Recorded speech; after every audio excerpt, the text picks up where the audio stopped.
labadii November sanadka 2019 shalay shirka furitaankiisii waxaa dhacay shirkii muxuu ahaay dhaqanka jooxisi lagu yaqaanay quraankii baa lagu furay quraankii baa la khatimay wacdi diini ah lagu furay khudbadii gudoomiyaha ee furitaanka warbixintii gudoomiyaha warbixintii xogayaha guud warbixintii hay'adaha ururka ee guddiga fulinta ayaa la soo jeediyay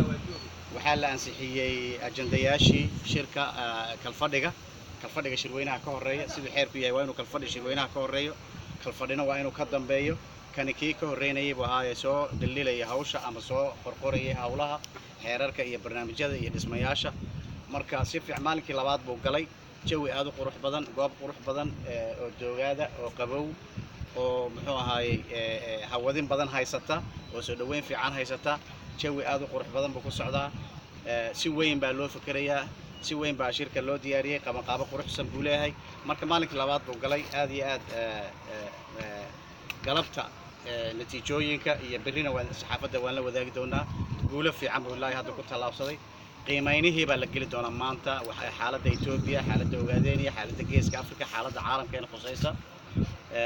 waxaa la geli doonaa gelinka dambe qorshayaasha ururka ee sanadaha soo socda ay ka mid yihiin barnaamijka siyaasiga iyo xeerarka lagu dhaqmayo iyo istiraatiijiyadda ururka hawlahaas oo dhan kalfadhigana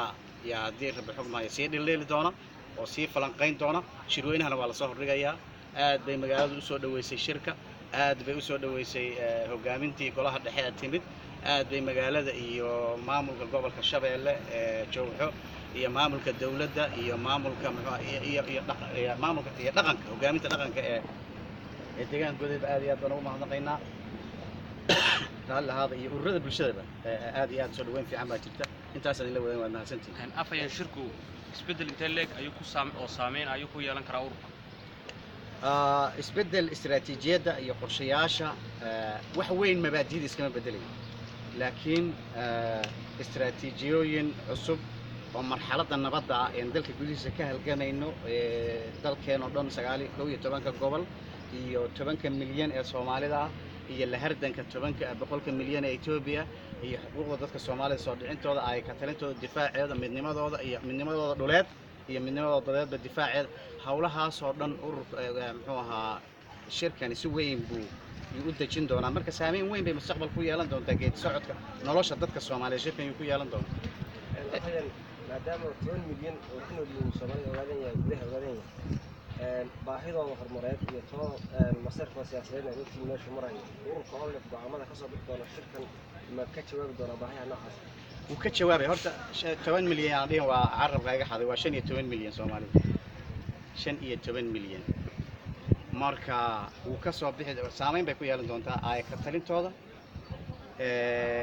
muxuu ahaay saamiga ay ku leeyihiin Itoobiya horumarinta dhaqaale ay tabayaan midnimada ay tabayaan amniga iyo xuduudaha iyo dhibaatooyinka ka haysta in laga dulqaado waxaas oo dhan saameyn ku soo marka aayaha nololeed ee dadka Soomaalida si weyn buu u saameyn doona shirkan inteen leeg ayaad ku qabtaan oo kalsooni ku qabtaan shacabka maadaama ururku isku diyaarinayo urur siyaasi oo ka qayb galaya doorashada kalsooni inteen leeg ayaad shacabka ku qabtaan wax ka badan 100%. gudoomiye aad ma santahay goormo shirweynuhu furmi doonaa adiga rale shirweynuhu kalfadhigu ku xigi doonaa wuxuu ku aadan yahay filaya bisha 6deeda marka ergooyinkii way bilowdeen laakiin maalinka 5ta bisha ay wada imanayaan 6da bishana wuu furmayaa insha Allah marka aad baa loo soo qulqulaya magaalada goday dad bay la circiraysaa wayna sii buuxsami doontaa haddii la yiraahdo shirku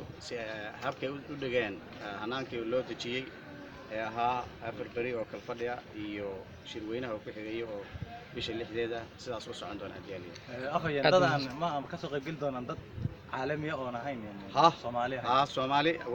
way ka soo qayb galayaan dawladaha dariska Geeska Afrika xisbiyada dalalka dariska wadamo reer galbeeda